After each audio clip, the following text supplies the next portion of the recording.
Hello, my name is Michael with Entertain Me TV Show Reviews, and this is the audible review of Gold Rush Season 3, Episode 9, Leprechaun Gold. Part 2 of the third season of Gold Rush are now on the screens. It's going to be an intense second half of the third season. Will the Hoffman crew reach their 1,000-ounce goal after Indian River has produced 115 ounces in the first half? And will the Dakota Boys double their last season gold total as they keep hunting the glory hole at Quartz Creek? But last but not least, can Schnabel reach his 300-ounce goal after pulling out a staggering 55 ounces in 1 week? We shall soon find out as the second half of the third season Gold Rush kicks off. At Indian River, Team Turin is about to run out of pay dirt in their first cut that now has produced 115 ounces of gold for the Hoffman crew. Dave estimates that they will chew through the last pay dirt of cut 1 in about 1 week. Indian River is divided into 2 levels where they have mining rights for the lower level, but Dave Turin won't risk opening a cut at the lower level due to the permafrost, which would melt in the summer sun and flood the cut with century-old mud. He therefore confronts Todd Hoffman and says that he wants the upper bench of Indian River, which claim over Greg McNeil wanted to keep for himself. Todd agrees with Dave and immediately heads to Greg. Greg points out that the part of the deal was that he should keep the upper bench for himself to mine. Todd Hoffman points out that it would probably take Greg a few seasons to strip and mine it, and he convinces Greg that Team Turin could do it within 1 season. So Greg agrees as he hands over a drill log to Todd Hoffman. Team Turin has the upper bench of Indian River, which will not get flooded by permafrost if they strip and rip it in the sun. At Quartz Creek, Todd Hoffman gets ready to head away as he points out that he has some business to handle back home. Ray, the builder of Todd's thermotrommel, arrives on site to replace the motor of the machine as the motor couldn't handle the job. They managed to extract the old motor out of the turbotrommel in virtually no time at all. At the Big Nugget mine, Schnabel, after finding out that Smith Creek is a bust due to bedrock being at 88 feet, Parker's grandfather, John Schnabel, has been away 1 week to undergo surgery. Parker's mother receives a call from John, where John announces that he went through surgery without trouble. Parker's mother arrives at Big Nugget Mine to deliver the good news to Parker.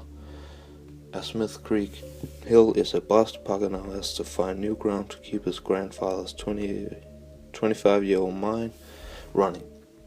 Parker states that the pay dirt they're processing at the time are pure junk with no gold in it, so he has to find new ground to keep the mine from shutting down. At Quartz Creek, Fred and Dustin disagree on how they're going to reach their season goal. The Dakota Boys has 40 ounces of gold so far, but needs double that just to break even. Fred is positive that they are on an ancient glory hole, but Dustin disagrees and he thinks that they should process what they know hold gold. The grey material has produced tens of thousands of dollars in the previous season. Fred, though, has information that might change their mind. He presents his crew with McKinley Creek, which he states that miners pulled 4,500 ounces out of in 2 weeks back in the day, which at today's gold prices are worth over $7 million. Back at Indian River, Team Turin is about ready for their weekly cleanout. The team shuts down their wash plant, Big Red, and now extracts the miners' moss from the sloughs. Greg Remsburg then drives the miners' moss 2 miles upriver to Quartz Creek, where the gold extraction room is located. Jack Hoffman and Jim Thurber start to clean the miners' moss in the bucket, which will make the gold trapped in the moss fall into the bucket. Jack discovers that there's grease or oil in the miners' moss, which keeps the gold trapped in the moss, so that it can't fall into the bucket. Though they do, after 3 hours, manage to clean all the miners' moss and extract the gold from the concentrated dirt. Jack then weighs the gold and the total is 55 ounces, which makes the Indian River season total 170 ounces so far. Dave Turin points out that if they should have a chance at reaching their 1,000-ounce goal, then Todd's turbotrommel must get up and running as fast as possible. Back at Quartz Creek, the Hoffman crew is still battling with installing the new motor for Todd's turbotrommel. They've managed to pull the old one out, but the new one is about 4 times bigger, and they have to carefully lift it into position with the excavator. Ray, the turbo trommel's builder, managed to lift it into the tight spot with just inches to spare. Back at the Big Nugget mine, Parker Schnabel has hired a driller for several $1,000s to drill Emerson Trench to find out whether it would be feasible to even dig any deeper at Emerson Trench. Parker needs to reach bedrock within 30 feet, or it will not be possible to mine it the remainder of the season. The drilling starts, and another drill section is attached to the big drill, but at 26 feet deep, the drillers report that they have hit bedrock, and sadly, Emerson Trench is the dig site which might save the Big Nugget mine from shutting down. Back at Porcupine Creek, Dustin had a change of heart about the Porcupine waterfall treasure hunt.